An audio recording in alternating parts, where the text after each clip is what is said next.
Welcome to the Great Detectives of Old Time Radio. From Boise, Idaho, this is your host, Adam Graham. If you have a comment, email it to me, box13@greatdetectives.net. Follow us on Twitter at Radio Detectives and become one of our friends on Facebook, facebook.com/Radio Detectives. Well, today's episode is brought to you by the financial support of our listeners. Thanks so much for all your support. Now it's time to get into today's episode. This one is called The Uncut Canary Matter. For your listening enjoyment, John Lund as Johnny Dollar. Harrison, Johnny. Oh, hiya. How fast can you get to Beverly Hills, California? Why? You've got to find an uncut canary. Let's take that again, slowly, shall we? It's a diamond, Johnny. A rough, uncut, orange-yellow diamond they call a canary. Weighs 89 carats, and it's insured by us for $125,000. Pretty expensive bird. Yeah, what's more to the point, it took wings sometime last night and hasn't been seen since. How about it, Johnny? I'll see what I can do.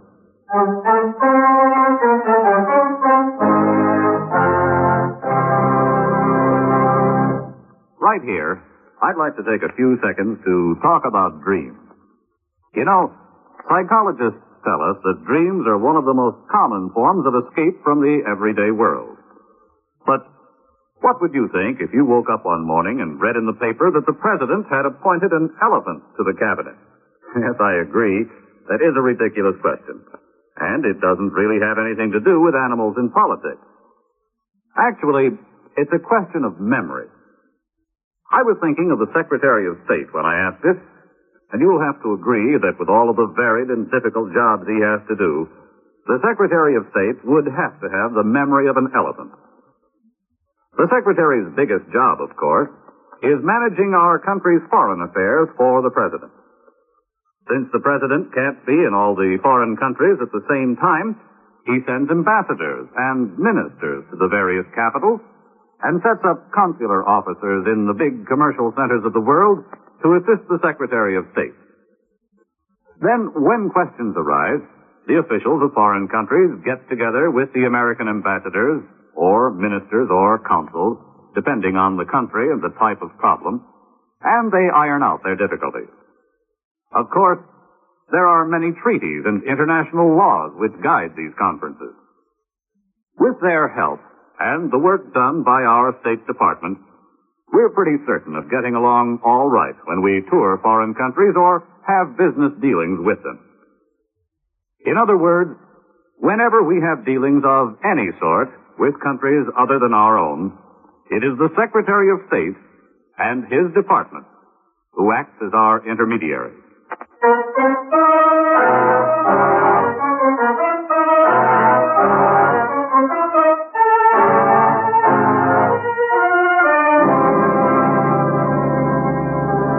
Expense account submitted by Special Investigator Johnny Dollar to Home Office, Eastern Indemnity and Insurance Company, Hartford, Connecticut. The following is an accounting of expenditures during my investigation of the Uncut Canary matter. Expense account item 1, $181.60. Airfare and incidentals between Hartford and Los Angeles, California. Expense account item 2, $3.75. Cab fare from the International Airport to a rich-looking jewelry store in Beverly Hills. Inscribed on the door in what looked like a thin line of pure platinum was the single name, Johannes.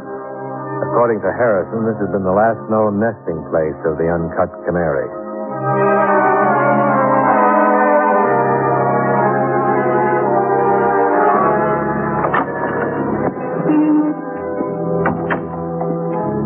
Whoever Johanna may have been, I doubted that it was the tall, artistic type with the heavyweight padded shoulders who was looking down his long, aristocratic nose at me.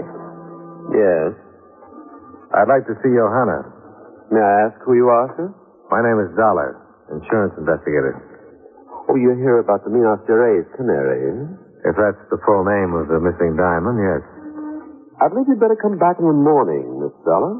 Any particular reason why? No, it's been a trying day for Madame Johanna. She's quite fatigued. Nobody's too tired to spend a few minutes trying to collect $125,000. In the morning, Miss Dollar. I'm certain Madame Johanna will be pleased to interview you then. Maybe I won't be in the mood then. Oh, really? It's a possibility. Well, that's your affair, of course. No, not the way I see it. Madame Johanna is claiming the loss. She's entitled to her own opportunity to slam the door in my face. You're quite correct, Mr. Dollar, and I take this opportunity to open it instead. Madame Johanna, I thought you were resting in your office. I did not wish to have you disturbed. The next time, Carter, I would thank you not to be so overly zealous in your desire to protect my health at the expense of my bank account. Come this way, please, Mr. Dollar.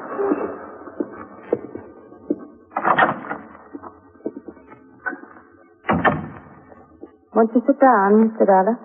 Thanks. You wish to discuss the Minas Gerais Canary, Mr. Dollar. What is it I can tell you about it? Well, you might begin by telling me its history. I purchased it in Rio from a local broker down there a year ago last September. Over a year ago. You find something surprising about that? Well, you've got a pretty large investment in an uncut stone. That's a long time to have it just sitting around, isn't it? The cutting of a diamond of size is a very delicate matter, Mr. Dollar. Months must be spent studying it, planning the precise manner in which it is to be finally cut and polished. Correct cleavage of such a stone could enhance its value 3 times over. Incorrect cleavage could prove disastrous. How's that? Diamonds are capricious. A slight mistake may cause the gem to fly into 100 bits. A bitter lesson my father learned some 25 years ago with a stone similar to the Canary. I do not intend to make the same mistake. Mm-hmm. When did you first notice the thing? It was 9:30 last night. Carter and I came down here to watch the cleavage of the stone. And you were going to have it cut last night? Yes. We have 2 of the finest diamond cutters in the world working here. Adolf Spears and Hans Schlossman. They have been with me and my father before me for over 30 years. I see. And when you came down here? Carter opened the vault. The Canary was gone. Carter has the combination? Yes. Anyone else? Adolf? Hans? And of course myself. Was the vault touched in any way? Any attempt made to break into it? No. Well, that boils down the number of suspects. No, Mr. Dollar. It couldn't possibly be one of my employees. I would be willing to swear to it. Well, you wouldn't be the first to make a mistake about something like that. Oh, you do not know these people like I do. Well, you couldn't say that. During all the years that... Your pardon, please. Oh, sure. Go ahead. Yes. Oh, no. I see. Thank you. I will tell them. Something wrong? That was Adolf Spears. He said if I would send the police over to his house immediately, he would give them the uncut Canary.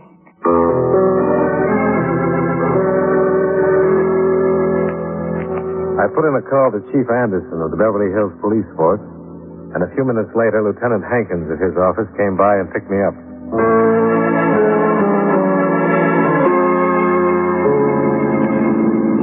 How come you're on this, Hankins? You're still in homicide, aren't you? Yeah, but the head of robbery's been out with a cold, and with this latest development, the chief sent me out to wrap this up and see you on your way. Disappointed? You know better than that. Always glad to see you. Yeah, looks like a quick ending to a long trip, Dollar.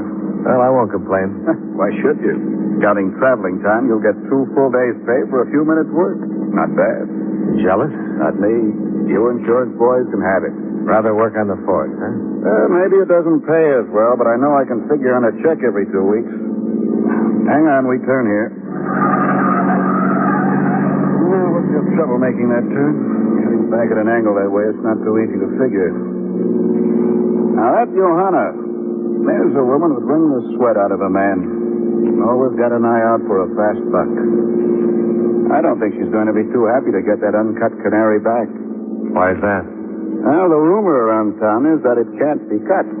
Flaws in it? Oh, the stone's clear enough, but some of them are just shaped wrong. Can't be split clean. Those stone's liable to break in the dust if you try to cleave it.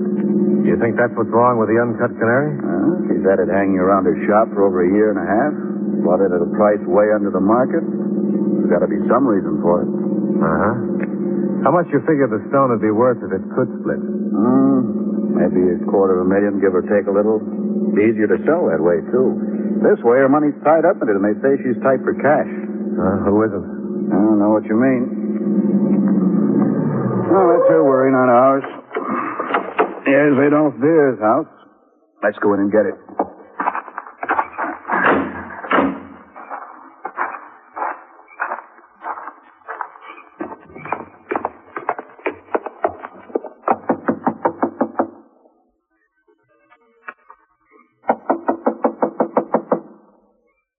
What do you think, Dollar? Doesn't seem too anxious to turn it over now. Door's locked. No lights inside. Let's try the back. All right.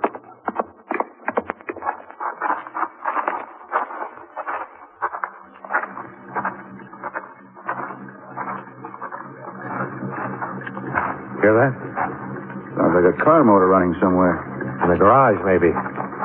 There's the garage, Dollar. Lights on inside. The door's closed. Come on.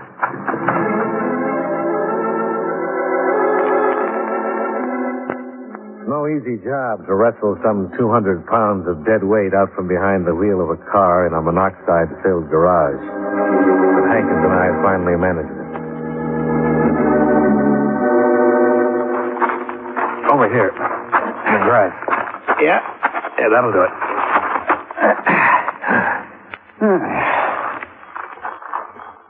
Adolph Beers? Yeah?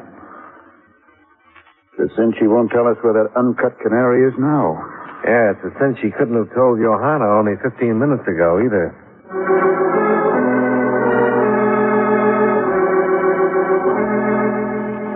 While Lieutenant Hankins waited for the homicide boys to arrive, I walked down to the corner drugstore and tried to make some phone calls. I was phenomenally unsuccessful. There was no answer at the jewelry store, at Johanna's home, or at the bachelor apartment of the obnoxious Mr. Carter. Expense account item 3, $1.75.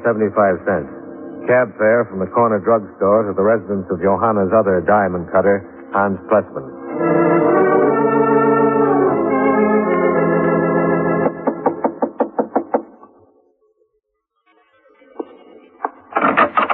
Well, what is it? What is it? Are you Hans Plessman? Of course I am, of course. And you must be from Albert. Let me have it at once. Do you hear? I think you've made some kind of a mistake, Mr. Plessman. My name is Dollar. I'm an insurance investigator. I'm not interested in your name, young man. I just want the lenses I ordered from Albert for my refractometer. The lenses for my... Insurance investigator. Is that what you said, insurance? That's right, Mr. Plessman. I want to ask you a few questions. Questions? Questions? What kind of questions? About the Mina Shirais Canary. What did you want to know about it? Insurance investigator, eh? What do you want to know about it? Could we talk about it inside? Inside? Oh, yes, inside. Of course. Come in. Thanks. Told the police all I know about it. Why are you coming around bothering me? Why don't you question Adolf? Yes, question Adolf. You think he had something to do with it? Didn't say that. Just asked you why you didn't question him. Adolf Beers is dead, Mr. Plessman. Dead? Adolf dead? That's right. Well. Adolf dead. He might have been murdered. Murder? Adolf murdered? Nonsense. Absolute nonsense. Maybe somebody wanted to get the canary from him. Nobody could have murdered poor Adolf for that. He didn't steal the canary. Didn't steal it. What makes you so sure, Mr. Plessman? Because I stole it, that's why. Murdering poor Adolf when I stole the uncut canary.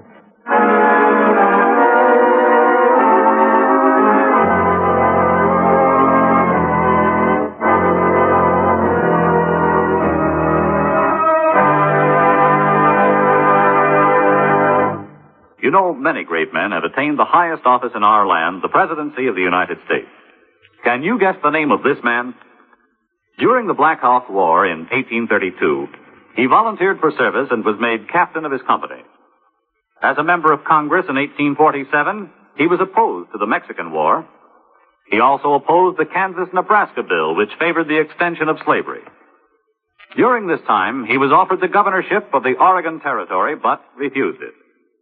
Over 6 feet tall and not particularly good-looking, he was known for his droll sense of humor. If you don't have his name by now, here's an important clue. His unexpected acceptance of an invitation to attend the dedication of a soldier cemetery was responsible for one of the greatest speeches in our history. Who was he? Abraham Lincoln, 16th President of the United States. His life is part of your American heritage. That's absolutely lovely. Oh, well, thank you. Thank you. Brilliant. Good old Harry. What a host. When Harry throws a party, nobody goes thirsty. Here, let me freshen up that drink. Good old Harry is such a great host. How come Bill and Jean had such a terrible fight? I want to go home right now. Why not? When it's a great party. I don't care. Such a drink. No, I want to go home right now. Now, How come Bob had a little trouble driving home? And how come everybody who felt so good last night feels so bad this morning? Maybe good old Harry is not such a great host after all.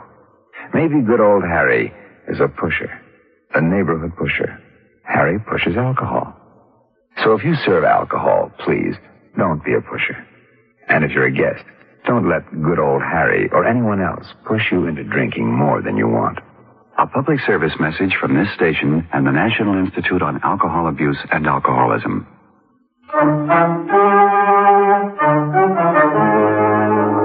And now, with our star, John Lund, we bring you the second act of Yours Truly, Johnny Dollar.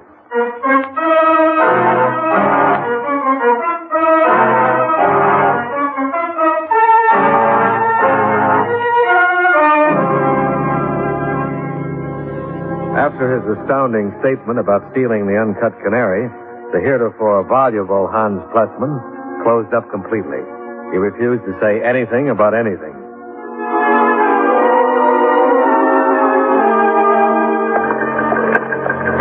And 2.5 hours later, at the Beverly Hills police station, the situation was unchanged. Unless Plessman talks or we dig up something else, we won't be able to hold him long. I don't think he's the only one who's clamming up about that canary. Johanna? I'd like to know who really called her on the phone when she sent us up to Adolph Beer's house. We'll find out when we locate her. She's not at her home or at the office, though. No sign of the stone at Beer's? Nothing. A couple of the boys still going through the place. They started at Plessman's, too. Hankins? Okay, Doc, thanks. Autopsy surgeon, they're posting Beers now. Looks like homicide, all right. Heavy blows struck on the back of his head. Doc's offering 8 to 5. There'll be no monoxide in the bloodstream. Well, I won't cover that. You going somewhere? Yeah, the evening's still young. I might as well try to earn some of that big money. You think I'm getting paid for this job?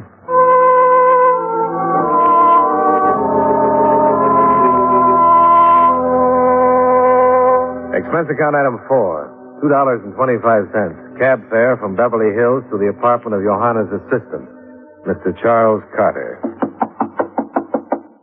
Come in. Door's open.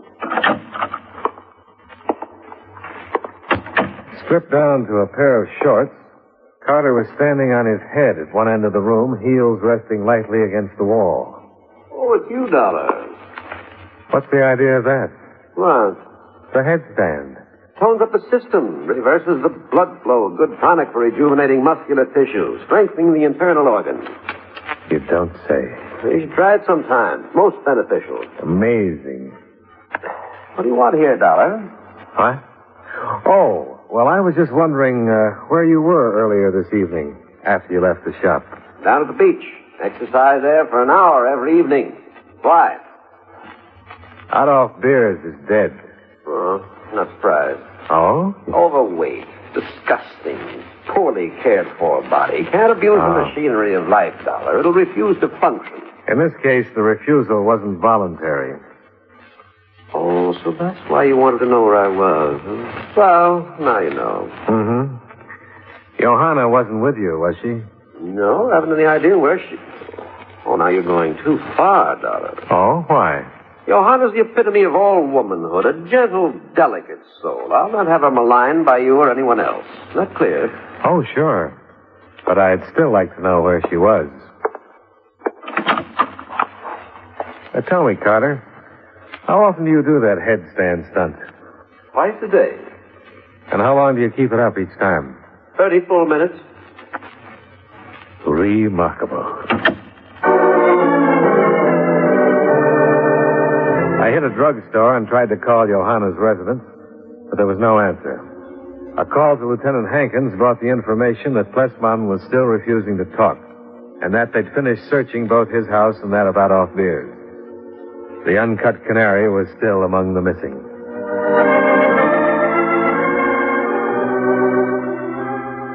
I was drinking a cup of coffee at the fountain when I suddenly remembered something Hans Plessman had said.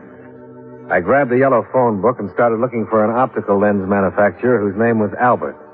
I found one. Albert Schoenbeck. Both an office and a residence phone were listed. At that hour of the morning, the choice wasn't too tough to make. Yeah, Minadora. I have been making optical lenses for Johanna Vanderwood for many years now. And for her father before her. But to call at this hour of the night with such a question... And did you ever make lenses for a refractometer, Mr. Schoenbeck? Yeah, for Hans it was. Hans Plessman? Of course, Hans Plessman. Would you mind telling me what a refractometer is used for?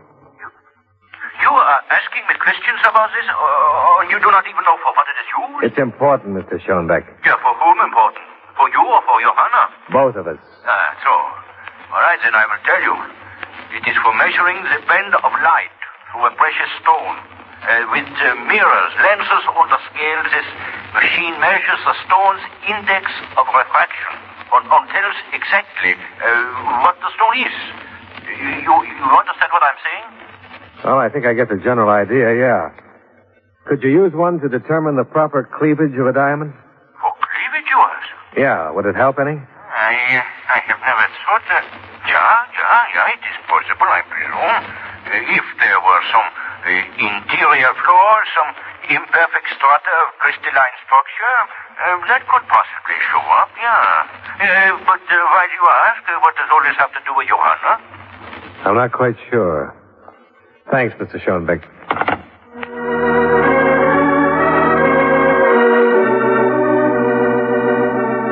Expense account item 5, $3.60. Cab fare to 621 West Canyon Road Drive. That's somewhere near the top of the Santa Monica Mountains, about 2.5 miles from Sunset Boulevard. I'd just come in and was preparing for bed when you rang, Mr. Dollar. Yeah, so I noticed. Then if you would please tell me quickly why you have come visiting at this late hour. It's about the rumors. Rumors? Yeah, I understand that Jeweler's Row believes that Johannes is heading for the financial rocks. You came up here tonight to discuss with me the financial status of my business, Mr. Dollar? Not exactly. Well, then. But suppose the rumors were true, and you're hard up for cash with $125,000 tied up in an uncut diamond that can't be sold until it's cut. And can't be cut because it'll fly into bits. That is utter nonsense. Well, I'm glad to hear it. Why? It removes any motive you may have had for stealing the uncut canary yourself. I think I'd better leave now, Mr. Dollar. You haven't denied it. You've gone too far for that. Adolf Beers must have gone pretty far, too. The reference is beyond me. Beyond Adolf now, too. Or maybe you haven't asked yourself why somebody wanted to murder him. Adolf? Murdered? You didn't know? How could I have? Just wondering. Adolf murdered. But why? Well, I'd say either Adolf took the stone and somebody got it away from him, or he knew who did steal it and was going to talk. Either way, the result's the same. Unbelievable. Not quite as unbelievable as your statement that you talked to him on the phone when actually he'd been dead for 2 hours. Now it is time for you to leave, Mr. Dollar. No further explanation? None. Okay. Oh, by the way, did you know Hans Plessman had confessed to stealing the canary? I did. I suppose you think that's unbelievable, too. My attorney is arranging his release on a writ of habeas corpus at this very moment. Oh, that's very interesting. You sure you don't want to change your story about that supposed phone call from Adolf Beers? I do not. I didn't think so.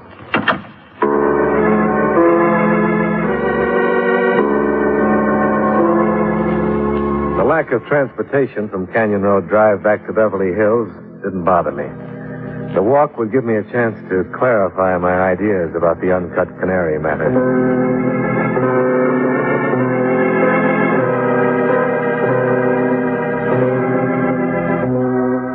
It took me a little less than an hour to get back to Sunset Boulevard and an all-night gas station where I called Lieutenant Hankins. Yeah, that's right, Dollar. Hans Plessman was sprung about 45 minutes ago. You put a tail on him? Yeah, he went straight home.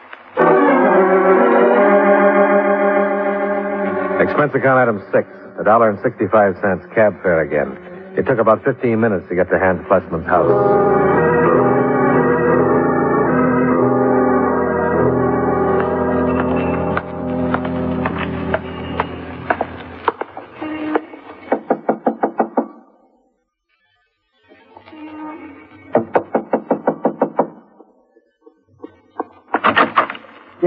Yes, who is it? Who is it?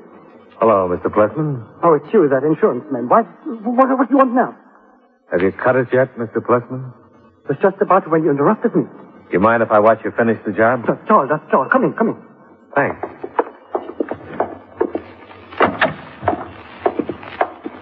In here, right in here. Well, looks like you've got a pretty capable assistant, Hans. Yes, I think our partnership in diamond cutting will prove quite successful. Of course it will, of course. The refractometer will make the difference. Told out of that, but he wouldn't listen. He was going ahead in his own stubborn way. He would have smashed the stone, just as he did 20 years ago. So Adolf Beers was the cutter who smashed your father's stone, huh, Johanna? Yes, that is quite right, Mr. Dollar. Ruined him and killed him. Couldn't let that happen to my little Johanna, like my own daughter, you know. Couldn't let Adolf do that to her, too. Couldn't. So you took the diamond to keep Adolf from cutting it? It was my fault, Mr. Dollar. I wouldn't have listened to Hans's warning. I was going to let Adolf go ahead with it. Wouldn't listen to me, who was like her own father. So I had to take the stone. I was going to cut it myself, Johanna, and give it back to you as a gift. I know you were, Hans. Only Adolf saw me getting ready. He was going to stop me, so he could cut the diamond himself. He shouldn't have done that. Adolf shouldn't have done that. I had to stop him. Well, we have work to do. Put the stone on the cut, Johanna. That's it. Now, hold the steel blade right on the incline. That's it. Now, hold it firmly, but without pressure. Not too much pressure. So. Thank you, Hans. You've done it. Of course. But it had to be done my way. Only the refractometer showed the proper place. That stubborn fool Adolf would have ground it into bits. Well, I guess everything is all right now for you. Hey, Johanna? I will see if your business all right. And you, young man, no trouble about the stone now, is there? No trouble? No, Hans. There's no trouble about the stone. You understand how I couldn't let anything happen to my Johanna. Not to my little baby. Oh, his stone. Beautiful. Once I have him cut and polished, the stones will... Hans, what is it? Don't you feel well? Oh. It's all right, Johanna. I'm a little weak and shaky, that's all. I can't understand it. Weak, shaky like this. Ridiculous. I think I'll lie down for a bit. Mr. Dollar? Sure. Go ahead. I can't understand it. Weak, shaky. Mr. Dollar, now you know. Yeah. So it was Hans and not Adolf who called you on the phone? Yes.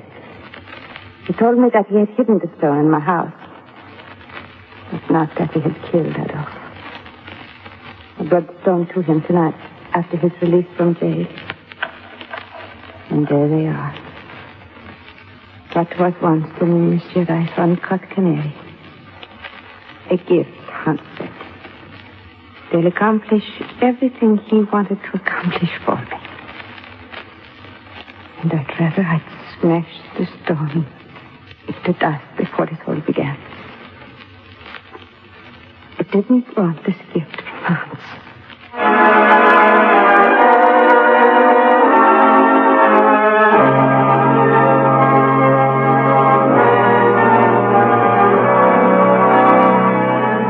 Expense account item 7, $179.25, airfare and incidentals from Beverly Hills, California, back to Hartford. Expense account total $373.85. Yours truly, Johnny Dollar.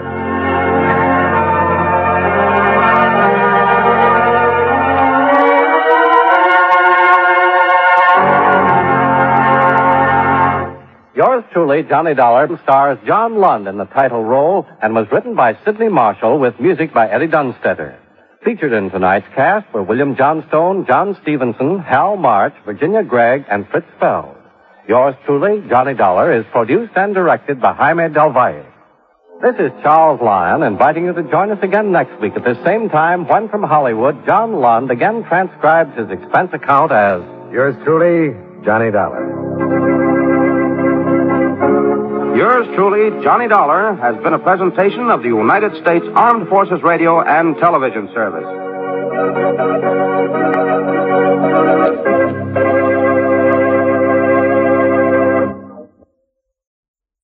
Welcome back. Well, I found those the public service announcements on this one fascinating.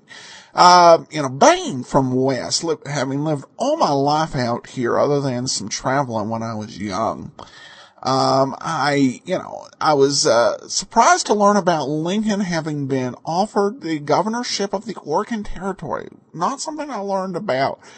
I knew about Lincoln, and it's great because if you've read or studied politics and history much, you've heard quite a bit about Lincoln.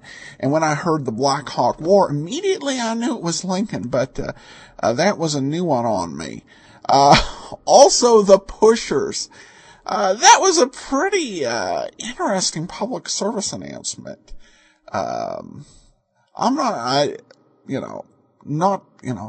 Having been to a lot of, parties where, alcohol was present, not certain if that is a modern day, problem. But it says something that, they thought enough to do a public service announcement on it.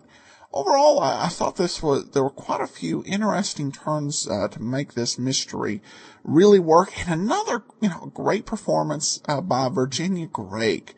And I'm working, if you've been following me over greatdetectives.net, on the, list of the most essential, people in radio. And I'm going from most important to least important. I'm already up into the, to the number 50s, and I still haven't written about, I'm going from least important to most important. So we started at 100, working up to the 50s now, and I still haven't found the right spot for Virginia Gregg. She definitely was such a key figure in making radio work and making it what it was. So always glad to hear her. Speaking of public service announcements, I will remind you that Election Day is next Tuesday, so I do encourage everyone to become informed and then go and cast their ballots if they've not already. However you vote, I encourage you to do that. All right, well, that will do it for today. If you're in the United States. But that will do it for today. We will be back Monday with the adventures of Frank Race, and then join us back here on Friday for another episode of yours truly, Johnny Dollar. In the meanwhile, send your comments to box 13 at greatdetectives.net. Follow us on Twitter at Radio Detectives and call us 208-991-4783. From Boise, Idaho, this is your host, Adam Graham, signing off.